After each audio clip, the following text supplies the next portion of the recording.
Yes, Manoj. Are you back? Lots of arguments. I'm not sure. Huh?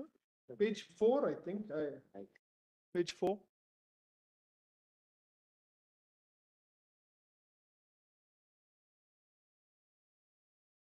Okay. After table 2. After table 2. Yes. Supplementary instrument. I'm sorry? States with constituent assemblies. That's para 2. Yes.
Page 4, Manoj, bottom.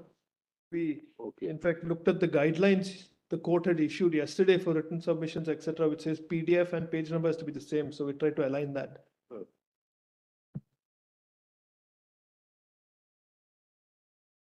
We're reading the white paper, no? Yes, Manoj. That states with constituent assemblies, there are those 2 bullet points below that. 7 princely states. Your Lordship have that? Bottom of page 4. VNRAW committee. Yes. ये तो जो हम show करने वाला है lordship के पास आया वो पर्सनल किसी से थोड़ा टाइम ले कोई बात नहीं. We saw Sardar Patel's statement. Now where are we? Yes, bottom of page 4, states with constituent assemblies. Lordships have that? Yes. So these just give you the data points. 7 had covenants to form constituent assemblies, 4 formed them. And then the next page top, page 5 top, is the extract from the white paper. In existence, namely Saurashtra, Travancore, Cochin, and Mysore, the Saurashtra Constituent Assembly adopted the draft constitution in its entirety. The other 2 constitution-making bodies proposed a few amendments. Some of these were incorporated in the amendments finally accepted by the Constituent Assembly of India. Others were dropped as a result of discussion with the delegation of these assemblies. Our next para deals with Kashmir specifically. The state has therefore, I'm sorry, the Lordships have that? Yes. I'm looking. Yeah. Yes. The state has therefore been included. The state has therefore been included in Part B states. In view of the special problems arising in respect of the state and the fact that the government of India have assured its people that they would themselves finally determine their political future, the following special provision has been made in the Constitution, and 370 is extracted. Your Lordship can see that first part of 370. Now, there is after that, from the J&K Constituent Assembly debates, Mr. Beg, speaking in the Constituent Assembly, also mentions why it is exceptional, why 370 is unique. Why was a special position, your Lordships have that bottom of the page. Why was a special position granted to Kashmir? It is because of its special character and the struggle for freedom which the people of Kashmir have led. Kashmir, sorry.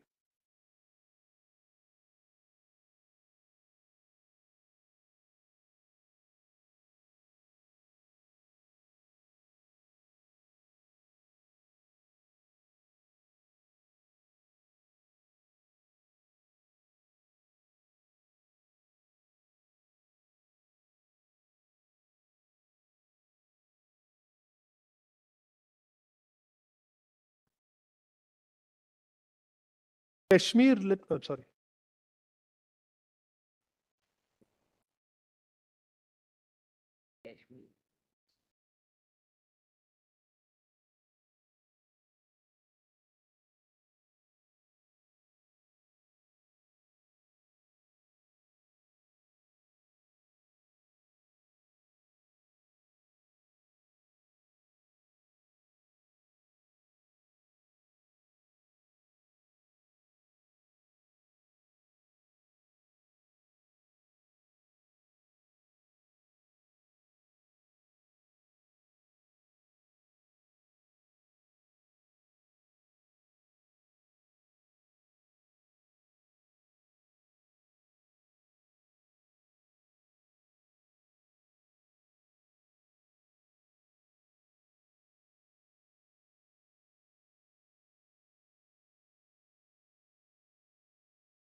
Appropriate. Huh?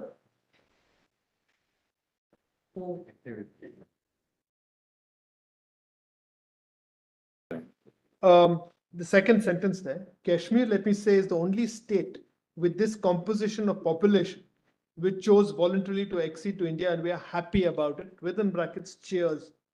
This is the first reason. Secondly, Kashmir has a strong popular movement behind it for which it fought for 21 years. That movement was for the establishment of communal harmony and welfare of the masses. Kashmir has before a definite socio-economic program of its own. As an honorable member of this house has said, it is with a view to implement that program that we acceded to India and we maintained special position. In order to implement that program by common consent and agreement during the time of Sardar Patel and other leaders. Yeah. And other leaders of India, special position was given to us. Therefore, any question of having given this special position to us for a temporary period does not arise. It was never given to us because our question is hanging fire in the UN or because Pakistan put forward its right over Kashmir, but because of the reason I have mentioned. It is a special position, and taking it away will clearly be betraying the people of Kashmir. We made our mind clear to India, and I'm glad it was understood by the Indian government. Honorable members of this house have expressed their doubts as regards the residuary powers, etc. Then Dr. Rajendra Prasad's note as president. This is sent to Prime Minister Nehru on 6 September 52. There can be no doubt that Article 370, and particularly Clause 3 thereof, is of an exceptional nature.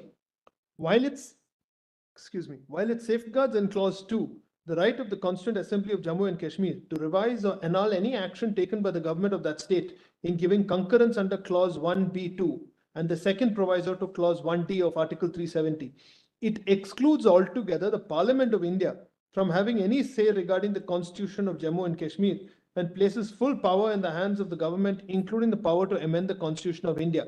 It is therefore necessary to examine the wording of this peculiar clause with some care for a correct application of the comprehensive terms that Parliament could never have intended that such an extraordinary power of amending the Constitution by executive order was to be enjoyed without any limitation as to the number of times on which it could be exercised, or as to the period within which it was exercisable, or as to the scope and extent of the modifications and exceptions that could be made.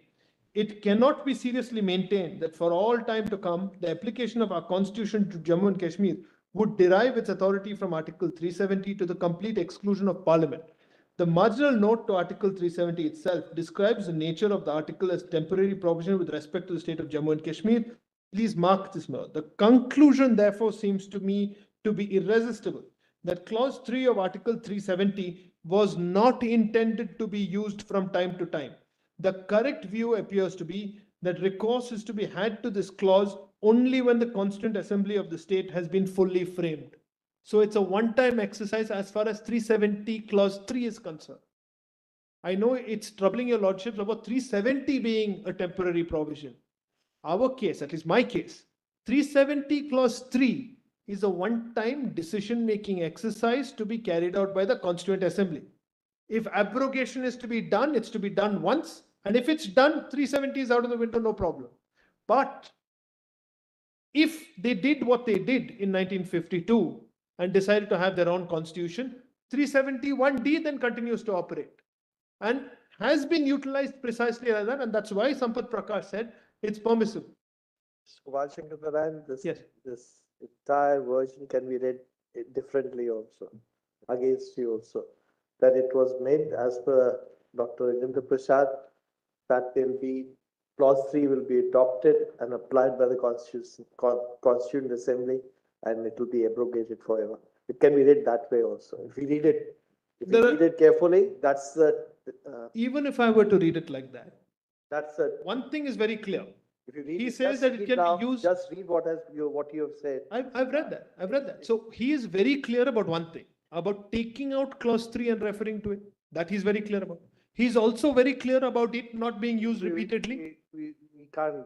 No, I'm saying there's no two ways. I don't think the President of India was under any misapprehension of what the Just Constituent read the Assembly first of Jammu and portion. Kashmir was. If you read the first portion, Yes, probably the entire context in which he is saying is yes. this, there'll be Article 370 will probably not see the light of the day after Constituent Assembly of J&K. The abrogation. Exercises the power under clause 3 of It is 370. temporary to the extent of abrogation. To that extent.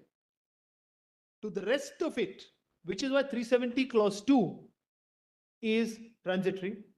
370 clause 3. I'm not for the moment suggesting what the interpretation should be. No, I agree. No, but it's food for thought, definitely. What I'm only Yes. trying to point out is Yes. there are two ways to look at the speech. Yes. Context in which, if Yes. contextual interpretation is to be adopted. If your lordships were then to see the entirety, because what I've extracted is page 774 and page 778, 779. If I read the entirety of it, which will take some time, I don't think your lordship will be left in any. We'll examine. Yeah, I leave it to your lordships to examine. Just see the whole letter. There's no doubt. There are three things that the president does. He takes out 370 clause 3, tries to understand its implication. He refers specifically to the Constituent Assembly, and he makes it clear that this is not a step that can be repeated. Those are three things that I adopt. Now, I have made a reference here, Manoj. This is only because the entire history with reference to all these aspects were also culled out by Justice Hidatullah in Madhavrao Scindia's judgment. So I've referred here, but your lordship may just jot on the side, paras 5 to 15 of Madhavrao Scindia, which volume? It's here only, volume 6. Volume 6, PDF pages 419 to 425. Here pages. PDF pages 419 to 425. That is Mother of India. It's written here, Manoj. Your lordship can see. It's volume 6. Starts at 420. You need not do this. Starting pages? You need not do this. Starts at 390. Confine yourself to that other one. Yeah, 6 pages. It starts at page 390.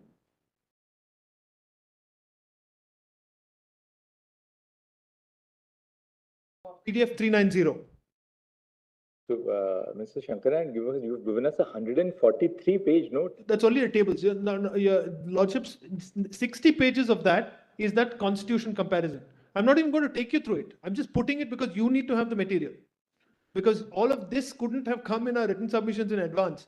When your lordship put those questions saying we want to see the comparison, we had to respond to that. So I'm not going into any of that. Now, how much more time, Mr. Shankaran? I'll wrap up, Manoj. I'll wrap up. I'm just going quickly. That's why I'm not showing your lordships too much. So let's. So this was primarily to show the unique nature of Kashmir. I'm sorry.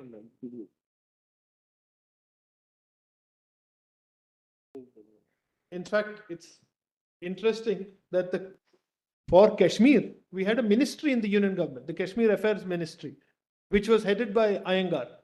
But for everything else, it was Sardar Patel. And apparently there was a little bit of kind of discomfiture between the two of them about that. So Kashmir's unique position, and the reason why I'm saying this is because in the second NCT judgment, your lordships have unanimously looked at 239 AA and Delhi as being not just a simple union territory like the rest of them, but being a little different. I'm canvassing the same for Kashmir. It's very clearly different. There is a different arrangement. Its inception was different. Its birth was different. Its life has been different. It's got a constitution. It's been running 70 years. Now, if you're going to upset it on a mere ipsi dixit overnight, there's obviously some basic procedures and protections which are provided in the constitution have to be met. That's all we're saying. We're not saying that you can't do this, especially when we have reached this far.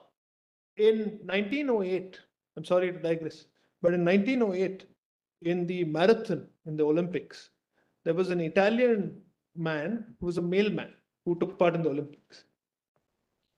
Yes. His name was Dorando Pietri. Dorando Pietri reached, after finishing the entire 42-kilometer stretch, reached the stadium, and I think it was Paris. And he ran into the stadium, and then he was so exhausted and dehydrated that he was collapsing. So thrice, the umpires, referees, people who were standing near, helped him pass the finish line, and he came first. And then they stripped him of his medal. They said that you took help, and the rules don't permit you taking any help of any sort whatsoever. But he did the running himself, and they disqualified him. The reason I'm mentioning this is pretty much where Kashmir had come with adopting India's constitution. We had entered the stadium, Kashmir had entered the stadium, it was near the finish line. There was an illegitimate assistance given to get it past the finish line, which is completely unnecessary. Completely uncalled for, contrary to procedure. You lose a gold medal as a consequence. Also, Manoj, the promises that were made at the beginning of the constitution as against now. There was the people of Kashmir through the Constituent Assembly took the decision not to anyway adopt, exercise Article 370 clause. Maybe not, I mean, just as a hypothesis. Yes. It's sort of worrying me, and therefore I'm putting it to you at this point, maybe a little digression. Yes. Can we not possibly read Article 370 as indicating two terminal points? Yes. The first terminal point is in clause 2 of Article 370, namely the formation of the Constituent Assembly of the state for the purpose of framing the Constitution. Framing the Constitution, that's correct. The second terminal point is indicated in the proviso to clause 3. Yes. That again refers to the recommendation of the Constituent Assembly. Correct. Interestingly, 370 is silent on what the regime should be once the Constituent Assembly is formed and has taken a That is decision. correct. Which is why two views. There's complete silence. Yes. Right? Yes. If there is complete silence in Article 370, then 370 possible interpretation has worked itself out both in relation to clause 1 and in relation to 2 and 3. That's a possibility. Right? In Yes. which case, once that happens, Yes. then we have two options. Yes. Your line of thinking would be then, but therefore then the constitution of the state of Jammu and Kashmir will fill in the void, and that will trump, and that will be the supreme document. Yes. The other view possibly is, can the constitution of a federating unit ever rise above the source of the federating unit? Because we've always sort of presumed, because, the COs sort of led us up a certain line of thinking. Yes. That may have been done. That may have, we're not saying at all that that was unconstitutional. It would be very, very improper. I mean, not improper, but I mean, obviously these are statesmen who have operated this nation for the last 70 years. And we shouldn't say that, well, they did something which is unconstitutional. They did that to sort of further the course of governance in the nation. But the judgment in Sampath They did that to further the course of governance in the nation. But if the terminal point of 370 Yes. is the Constituent Assembly's work, Yes. then is it not necessary that the work of the Constituent Assembly of the state of J&K has to be embodied in this constitution to make it operational? It's not necessary because it's not provided for by the Constitution. The Constitution looks at the Jammu and Kashmir It Constitution. depends on what view of our federation we take. Yes. And if that is not so, Yes. then is it not also possible to a construction, then where was all this exercise necessary? Abrogation and everything. Yes. No. Abrogation postulates that it continues. Could be, yes, as we ourselves said that they applied 370 even post 1957 by all those COs. Correct. But if 370 works itself out, No, if it works itself out, I'm with your lordship. I think we must rethink all these different ways of looking at it. But if it works itself out, it can't be touched thereafter. It's worked itself out. It exists in the Constitution. no, it doesn't exist in the Constitution. No, I'm It's a provision. clearly on the text. No. Without being able But to it's be touched. completely, but the text, it is there in the Constitution, Yes. but it's a provision of the Constitution which itself points out its self-limiting character. No, and Right. So it's not obliterated. But if the text itself shows its self-limiting character, then the very operation of 370 has to come to an end once the Constituent Assembly of the state was formed. And that is a key reason why both 2 and the proviso to 3, that you are in a way possibly right. I mean, we'll have to, of course, when I say you're right, it's part of the process of reflection. We only finished half the arguments on the case, on the anvil of finishing half the arguments. That the proviso to 3, when it speaks of, it doesn't say, what does it say? necessary. Declare that this article shall cease to be operative or shall be operative only with such exceptions or modifications. Yes. This exceptions or modifications finds expression in 2 parts of this Article 370. Yes. Clause D. Yes. D refers to subject to such exceptions and modifications Correct. as the President may specify. Yes. The second is Clause 3. Yes. Shall be operative only with such exceptions and modifications as he may specify. Yes. So, if you see A 238 will not apply. If 238 applied the was part 6 of the Constitution. Yes. Part 6 of the Constitution dealt with the executive, the legislature, the governor, the high courts, and the subordinate courts. There were 5 provisions of part 6. Yes. That will not apply. If that will not apply, what would apply? It can't be that there was no executive, governor, legislature, high court, or subordinate courts in Jammu and Kashmir. 1939 arrangement would apply. All right, that's an indication of its being a very pro tem sort of a measure. Then Parliament may modify. Parliament may make laws with respect to those which are governed in the instrument of accession. That's describing power of Parliament. For Parliament. Yes. Then such of the other provisions of this Constitution, then comes Article 1 will apply. Yes. Right? Then D says such of the other provisions. Now, which are the other provisions? Other than what is stated in clauses A to C. Yes. That is 238, power of Parliament to make laws, Article 1. Yes. Such of the other provisions will apply with such modifications and exceptions that the President may make. Yes. All right? No such matter which pertains to the clause 2 will be made unless, it has the concurrence of the state. Yes. Then why does 2 come in? 2 comes in that in case the consent was given before the Constituent Assembly was formed, place it before the Constituent Assembly. Yes. So terminal point of clause 2 is the Constituent Assembly. Yes. What does 3 say? Notwithstanding anything in this article, notwithstanding not anything in the Constitution, but in this article, the President may declare that this article will not apply, not any other provision. 3 in my view overrides 2 and 1. Absolutely. 3 stands right at the very top. Because of the notwithstanding, Which is why, non-obstante just clause. 1952 order for a minute. Right. So that In terms of 3. Right. 1952 order, therefore, was the only order before 2019 which applied clause 3. Correct. The point now is this, Yes. that is there not intrinsic evidence that 370 itself is self-limiting once the Constituent Assembly has come to an end? As far And as we if are it is concerned, 370 self-limiting- clause 3 comes to an end with the Constituent Assembly. That's our argument. But then the point is this, then do we say that our constitution must be so read to treat the constitution of J&K as an overriding document which will apply in preference to our Because if you constitution? see the Constitution of Jammu and Kashmir, it differs to the Indian Constitution. Absolutely. You're absolutely right. It only In makes which case- small nominal changes.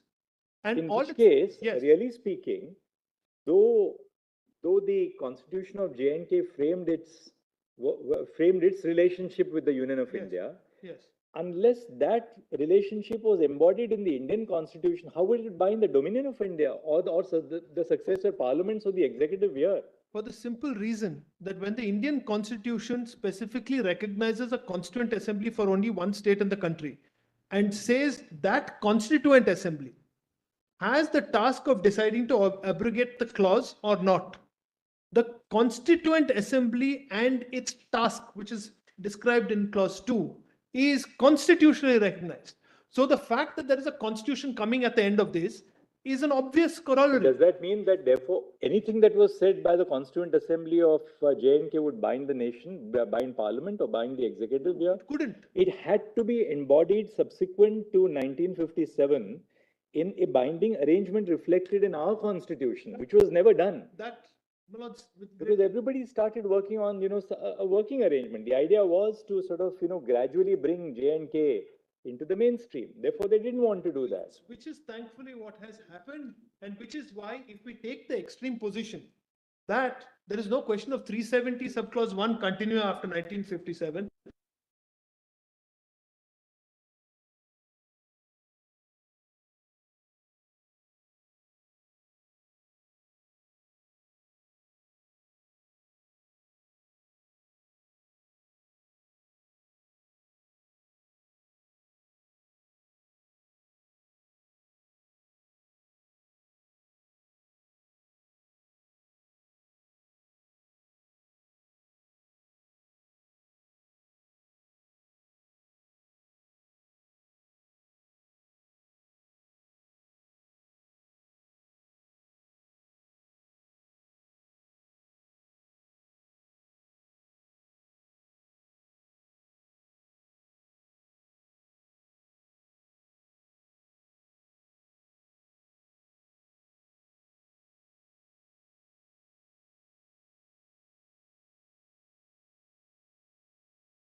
Lordships, sorry.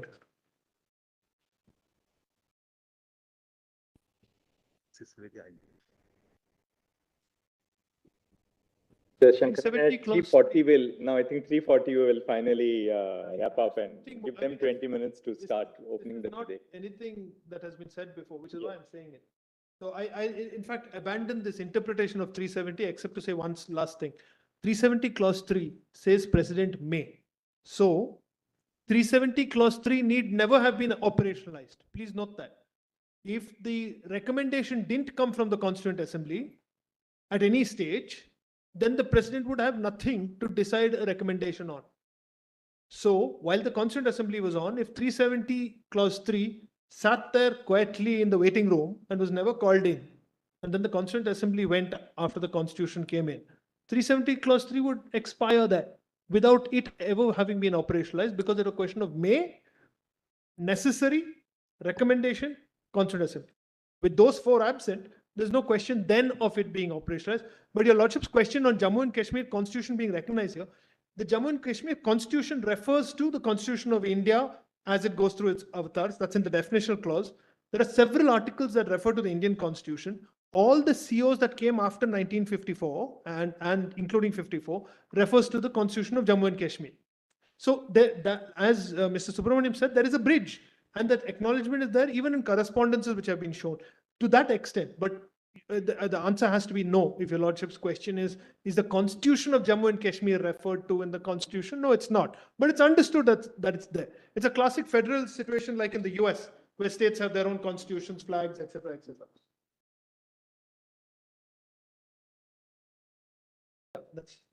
Now, the next point, my lords, page 8.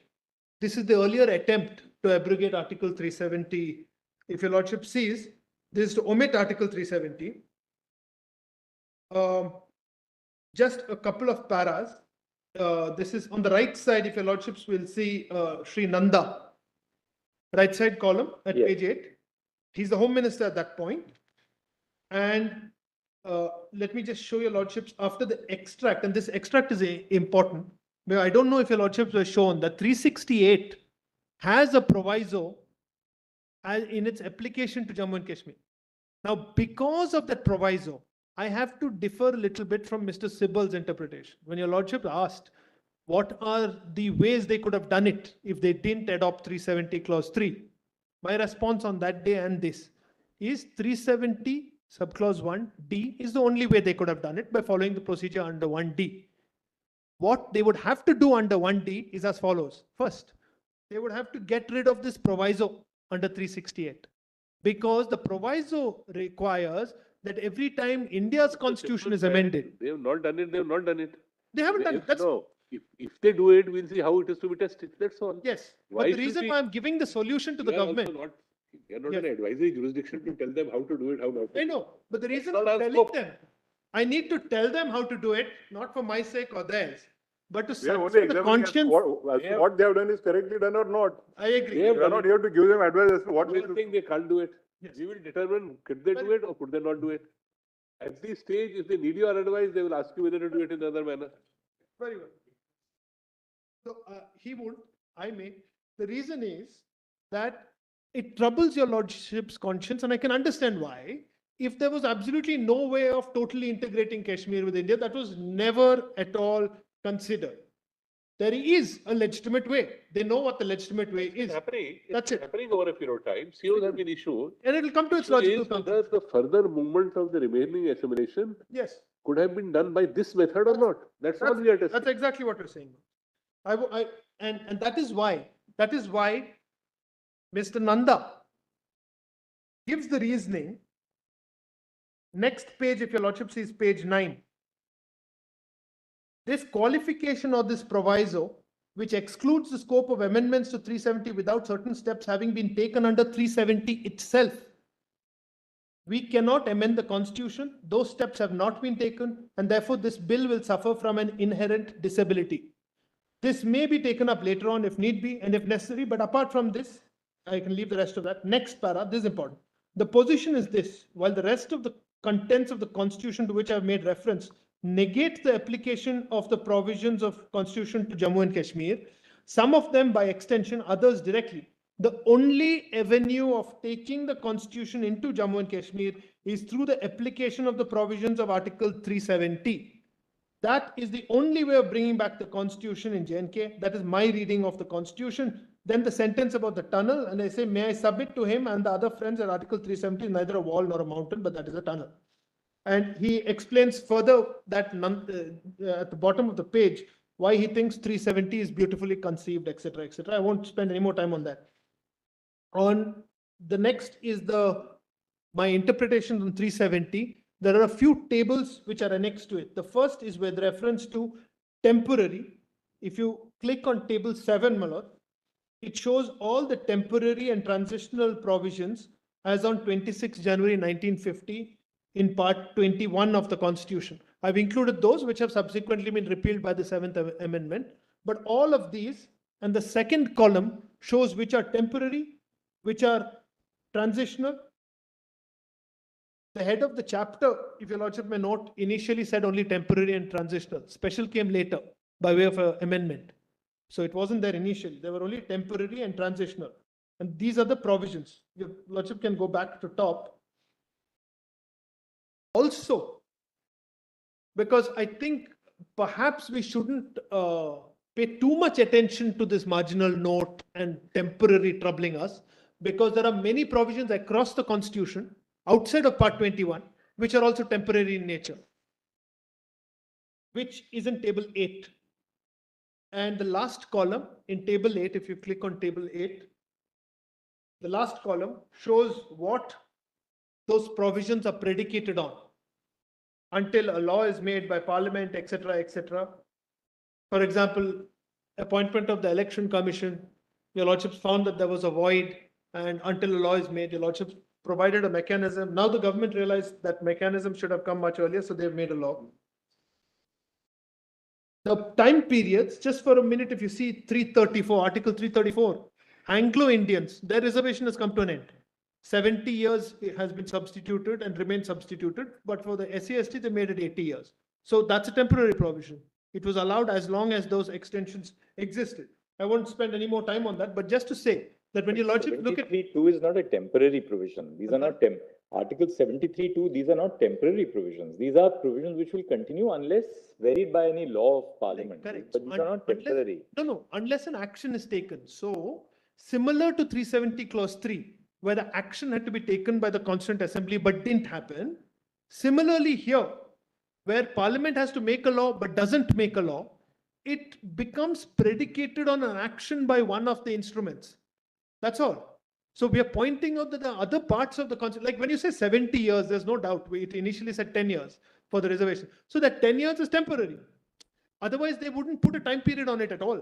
I shouldn't give them more ideas, but they shouldn't put a time period on this. The reservation would go on forever. So the marginal note, Keshav Nanda's 4 judgments we have put there, which show that marginal note can really be used as an aid. This is only on the temporary part of it. Then, if your lordship sees para 2 on page 10, I've referred to table 1, which are the constitutional provisions applicable to Jammu and Kashmir. Just for a minute, if you click on that, I'm just rushing now. This is, your lordships have it on the screen. This gives you an example. The ones in green are the important provisions relating to Jammu and Kashmir. So the first column is the provision of Indian Constitution. Second column is that which was made applicable to Jammu and Kashmir with what modification. And the last column is the supplementing provisions of Jammu and Kashmir Constitution. It makes a very important reading because there are a few topics on which they had exercised their rights to have exceptions or modifications. Those are the ones in green: territory, permanent residence, property rights, fundamental duties have not been adopted there. Directive principles, they have what seems to be a more robust set of directive principles than we do in their constitution. Lok Sabha representation, services, consent for 352, 356, 358, then 367 and 368, and Schedule 7. So these are broadly the ones in green. This is 60 pages, this document. My associates spent a lot of time going provision by provision of all three. to make sure that it can be an exhaustive table that's set out. If your lordships come back to the note, my lord, consultation and concurrence. Now, these phrases are used elsewhere in the Constitution. And it can't be that for purpose of 371D, where the impugn notification has come, that you've treated it so casually. Because there is this particular purport and a direction when you seek consultation and you get concurrence. In the demonetization case, Justice Gawai was part of the bench, and speaking through him, para 245 talks about the different types of consultation. These paras are set out. I'm not reading them. Second is the consultation which your lordships, in as far as appointment of judges in both SCORA as well as the special reference, you've read consultation in a particular way. So there is a meeting of minds. Now, it may not be the 124 interpretation that you have to have, but you have to some basic meeting of minds, as with the RBI in the demonetization case, as between the collegium and the government here, a certain meeting of minds. That meeting of minds doesn't mean your mind meeting your own mind. It has to mean some entity outside of yourself. You can't, by this device of 356, say, what do you think about this? And then tell yourself, oh, it's a great idea. Somebody else has to do that for you. And that's what they have sidestepped. And they've done it in the Constitution, which is why it's shocking. This is not some order by an executive of hearing. This is a constitutional amendment that you've effectively wrought about by way of this device. In Article 338B9, which deals with the OBCs and the commission required for that, your lordships in the Maratha reservation case said that the consultation there is mandatory. When you decide to add the Marathas to the lists, you should have consulted, you didn't consult. Now, all these are examples of where else in the Constitution you have consultation and what it means. And you're weighed in Constitution bench after Constitution bench, up to 9 judges, repeatedly you're weighed in to say this is what it means, this is the meeting of minds. That's completely thrown overboard by what they have done. Importance of the provisor, I've mentioned these two judgments, Quixote and Rajendra Shah. Colons, the Indo Development Constitution bench, links the proviso to the main provision, so there's no question about that.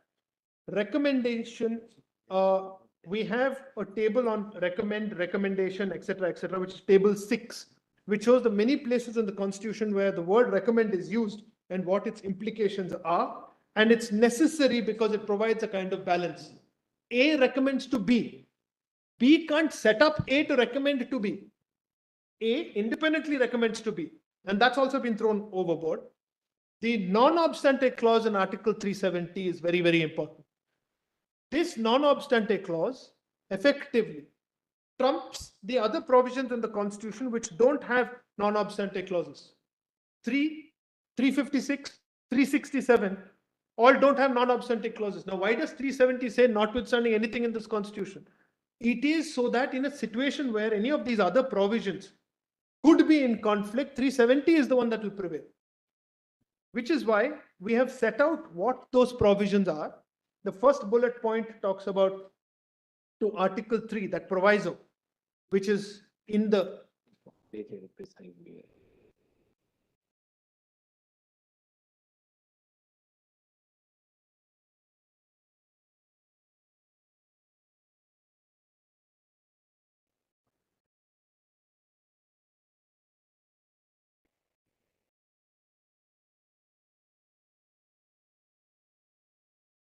if I can show in para 8 on page 15, just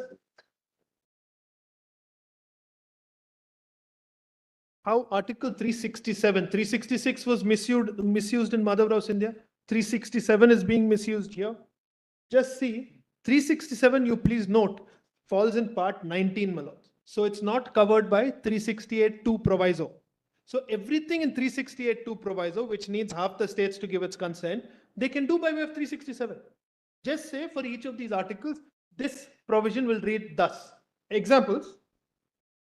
The word person in Article 21 can be interpreted to mean person accused of an offense. In 367, I'll put an interpretation clause which says person in Article 21 will mean person accused of an offense. So all other rights that your lordships have read into Article 21 is out of the window because it's only person accused of an offense. Why? Co-location, it's right next to Article 20, it's 21. So it's similar kind of people. That's justification they could give if we allow this to happen.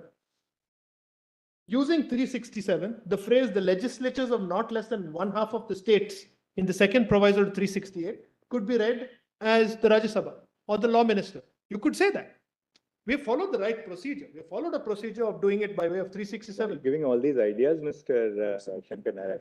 Which is why, please take a sledgehammer to this invidious method of trying to suborn the constitution. And the reason why I say this is because Justice Hidayatullah in Madhav Rao Scindia says we must take extreme examples to test what they are doing. Only when you take extreme examples, he talks about the Maharaja of Sindh and says, suppose the Maharaja of Sindh is now said to be the said to be the Nizam of Hyderabad. Of course, the president would never do anything like that, but we must take extreme examples for this purpose, which is why I'm forced to take these extreme examples to show that if they're allowed to do this, heaven knows what they'll do next. Now, I won't read the next bullet point for many reasons. Your Lordship may read it on your own. My Lords, if your Lordships come to page 17, frauds on the Constitution. Ordinances, 3 judgments on that, Wadhwa, A.K. Roy, and Krishna Kumar Singh, my Lord's Justice Chandrachud's own judgment. In fact, A.K. Roy is the other Mr. Justice Chandrachud's judgment. We have put both those extracts there so your Lordships can see. In fact, both your Lordships have spoken in very similar terms about how the Constituent Assembly held forth, as it were, an assurance to the people that an extraordinary power shall not be used in order to perpetuate a fraud on the Constitution, which is conceived with so much faith and vision. That assurance must in all events be made good. Your Lordships have said, an edifice of rights and obligations cannot be built in a constitutional order on acts which amount to fraud on power. This will be destructive of the rule of law. Similarly, in precedence rule, how abusers are done, S.R. Bommai's paragraphs, Rameshwar Prasad, privy purses, I'll read separately in a few minutes. Possible consequences of such abuses, if you see point 5 at page 19, there's a separate table on this, where we have substituted legislature of the state with parliament everywhere in the Constitution, so you can see how absurd it becomes. Because by using powers under 356, can you do things which are irreversible and destructive? The idea of 356, much like 123, is a stopgap. It's in between, so that eventually Parliament or the government will take a call on it. It is not that you can do something completely irreversible and say, sorry, I had the power to do it. You didn't. Votes on accounts, GST, procedure of legislatures, panchayats, municipalities, even 246, where list 2 is with the state legislature, Parliament can say state legislature is Parliament and then start making laws on its own. Surely that was not what is envisaged. Federalism and Article 3 has been exhaustively covered by Mr. C.U. Singh. I've just put some extracts of both the GNCTD cases, particularly to show that the GNCTD 2 is one that is, I think, very, very clear on the unique position. And one small thing at point 2, page 22, second point, 12 reorganization acts have been enacted. We have given that list, that's table 4. This is 2B, my lords, bottom of page 22. 12 reorganization acts enacted till date. The first one is this, where by way of this Kashmir Reorganization Act, entry 15 has been deleted, everything has been renumbered and moved up one. It's never happened before. All that's happened is union territories have moved into the state list. That's all. You never had a situation where the converse has happened. This is the first. Well, Mangal Singh, Mr. Singh referred to it. Mangal Singh effectively said that states must have legislature, executive, judiciary, etc., and all of these must be in existence. By going ahead, not following the procedure with reference to legislative council, you've heard that point already, so I'm not referring to that again. Yes, Mangal Singh is reiterated in Keshavananda Bharati. Your Lordship may see that. That's also get pointed it out. Yes, yes. And point 4 at pages 25, 26. The irreversible effect on states' rights under the Constitution, points C, D, E, and F, Mr. Nafde made. A, B, G, and H is what we are canvassing. I just want your Lordship to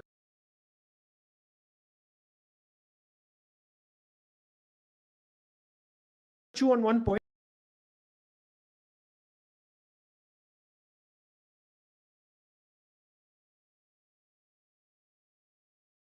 suit and disappear. Article 356, the manner of the exercise. Those SR Bomai paras have been extracted, my lords. We have given an illustrative list, which is now in my written submission, the original written submission. I mentioned it here at page 28. Para 26 of the written submissions, which lists all the possible misuses that are possible under this. And one important point, my lords. What is permitted under 356(1)(a) is only for the functions of the government to be taken by the president. Functions, not powers. Now, what is provided in 370 is not a function with the greatest of respect, it's a power. 356 didn't permit it. Their proclamation under 356 is in the same terms, it says functions. So the only thing that could have been taken over was functions, not powers. So this was a power, and they have taken over what effectively is a power, and they've utilized it. I think this is an argument that they must meet. They must explain how possibly this was a function. A function under 356, which is temporal, is something which is a day-to-day activity which needs to be done. It's not a discretion which has not been exercised in 70 years suddenly becoming a function.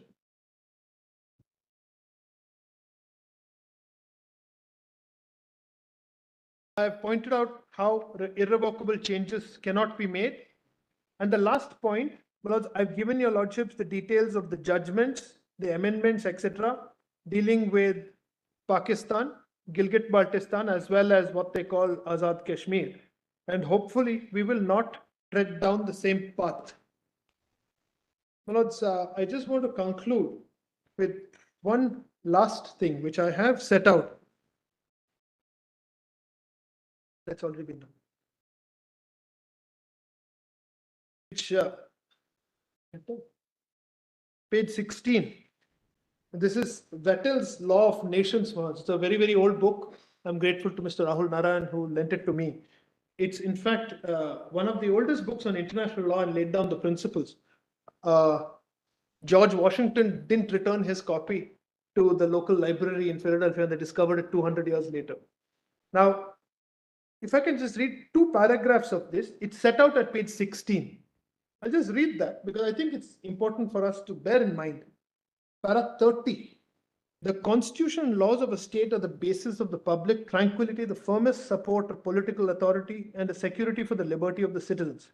But this constitution is a vain phantom, and the best laws are useless if they be not religiously observed. The nation ought then to watch very attentively in order to render them equally respected by those who govern and by the people destined to obey. To attack the constitution of the state and to violate its laws is a capital crime against society. Please note this. And if those guilty of it are invested with authority, they add to this crime a perfidious abuse of the power with which they are entrusted. The nation ought constantly to repress them with its utmost vigor and vigilance as the importance of the case requires. And then, para 35. But in treating here of the change of the constitution, we treat only of the right. The question of expediency belongs to politics. We shall therefore only observe in general that great changes in a state being delicate and dangerous operations, and frequent changes being in their own official, a people ought to be very circumspect in this point and never be inclined to make innovations without the most pressing reasons or an absolute necessity. The fickleness of the Athenians was ever inimical to the happiness of the republic, and at length proved fatal to that liberty of which they were so jealous without knowing how to enjoy it. My lords, in Mother House India, I'll just give your lordships the paragraphs. Please read it at your own leisure, and it's very, very important.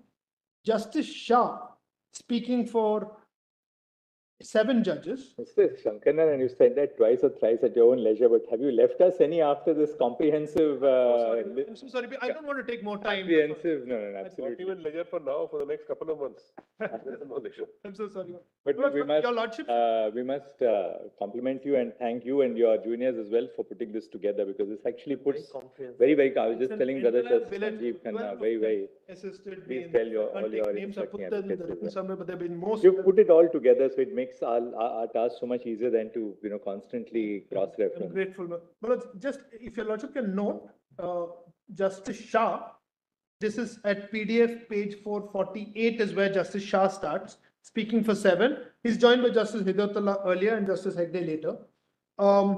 Paras 94, 111. Then Justice Hegde, who says it's fraudulent and for collateral reasons, at 173 and 176. Should I repeat those? 173, You put it in the note. No, that's not in the note. That's why. I'm so sorry. Just one second. That's not Just in come the- again then. This is Madhav, right? Yes. Justice Shah, paras 94 and 111. There's lots more, but I'm just giving you what I think is the most important. 94 and 111. Yes. Justice Hegde at 173 and 176. Paras 173 and 176. And Justice Hidayatullah at paras 42, 53, and paras 73. 73 is where he says extreme examples are necessary to solve extreme cases. Because I believe this is an extreme case, mainly because of the way they have conducted themselves. I'm most grateful for the patient hearing you. Mostly. So just a little announcement. Yeah, 1 second, just a little announcement for next week. For next week, we will commence the. Of course, we are sitting tomorrow. Friday will be miscellaneous, but next week onwards, to ensure that we complete the hearings in continuity, we'll be sitting on Monday as well. So the Constitution bench will be assembling on Monday in the next week. Just one thing, I made a small error in my oral arguments yesterday. It doesn't change the argument. I said the explanations would not apply in Article 3 to Jammu and Kashmir because they were never extended. But if your lordship were to uphold CO 272, which came on the 5th, then with that upholding, those explanations as well as the proviso which applies in the Constitution of India, all three would then apply. But it doesn't change my argument. My argument was remain the same, that unless both houses made the recommendation, the bill could not be tabled at all. So that argument remained because both the second house did it only on 6th. Just factually, the explanations would apply. Tomorrow we open with the. How will we be opening tomorrow? Division of labor among us. And That will, my lord, yes, intimate and your we lordship. indicate to your lordship. So some opening note, and then we have divided our work on some respects. So there'll be no overlap Yes, then yes, between we yours. indicate tomorrow morning. And basically, on your side, it will be the Learned Attorney General, the Solicitor General. First, Mr. Salve, Mr. Jetmalani, Mr. Guru Krishna Kumar, Of course, Mr. Bimal the Roy Jat, attorney, you and the solicitor will complete first. Mr. Natraj and Mr. Vikram. But we have, my lord, realistic time assessment, my lord. And the attorney and the solicitor will argue the Yes, lead yes, case yes, first. yes. Then after you both are done, who will argue thereafter? Dwivedi, my lord. Mr. Dwivedi. Mr. Salve. Then We Mr. have the Salve. list ready, my All lord. right, give it to us. So we just have the aid memo here My tomorrow. lord, by evening, we'll, my lord, Mr. Sanjay.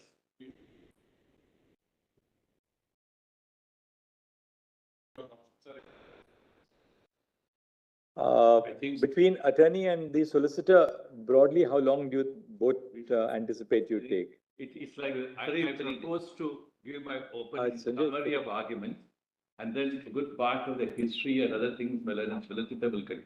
And then I'll come back and try to respond to the major legal submissions. That's how we have divided the work. So tomorrow, in the opening, how long would you take about? I'll take about 10-15 in the opening, then. Fair enough. solicitor About will just- take over on the entire historical background and other things like that. Then solicitor will cover the rest of it. Thereafter, the legal point in summary, I'll come back and, that's how we have divided the work. Lord, we Then, have, and then Mr. Dwivedi, what's the, Mr. Solicitor, how long would you take? Will you wrap up tomorrow or you'll be spilling over to? it will spill over. It will. Alright. So should we, how much time on Monday do you anticipate? I think Monday. All right. So by Monday evening, then the attorney and the solicitor, between the two of you, I think you can both be covered. I mean, of course, these are not hardened. Hopefully, my lord. Yes. My lord, I'll ensure that nothing is repeated. No, But some of the obviously judgments- by now you know that these are not No. hard and fast, but we're just having a broad Some of estimate. us on this side, my lord, have substantially bored your lordships. Your lordships would find some of the judgments name familiar, but the relevant paras, my lord, were missed. Therefore, my lord, we may have to read it. And only unavoidable repetition, my lord, would be there. Otherwise, my lord, we'll ensure that there is no repetition. Any estimate, Mr. Dwivedi, how long you would take after? It depends on what they cover, but roughly.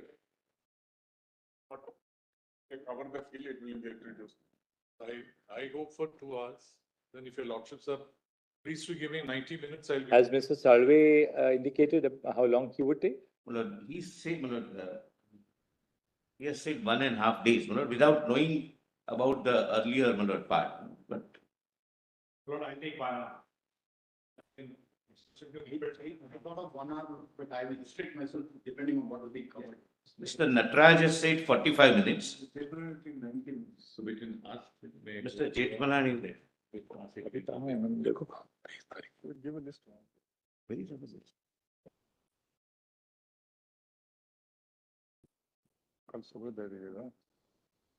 What's it? What's So we are just sharing, this is not the list prepared by us.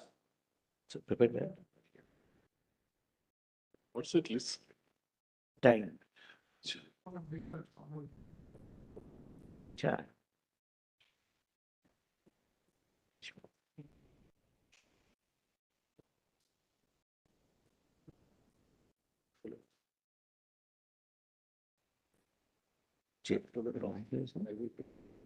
Sanjay, email. We have emailed. If you can. Have the time.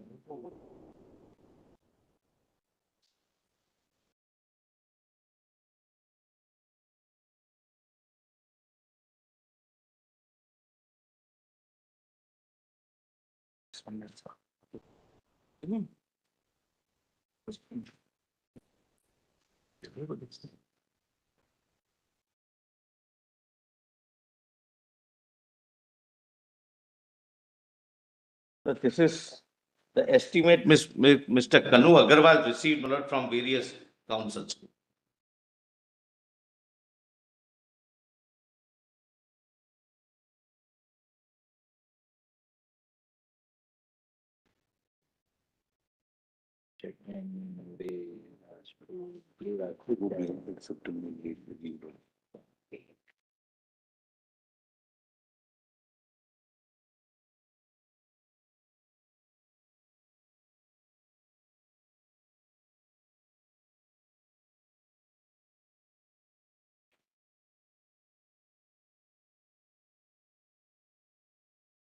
Is that when the whole case is opened so many times, Yes, ultimately you are giving your propositions. correct.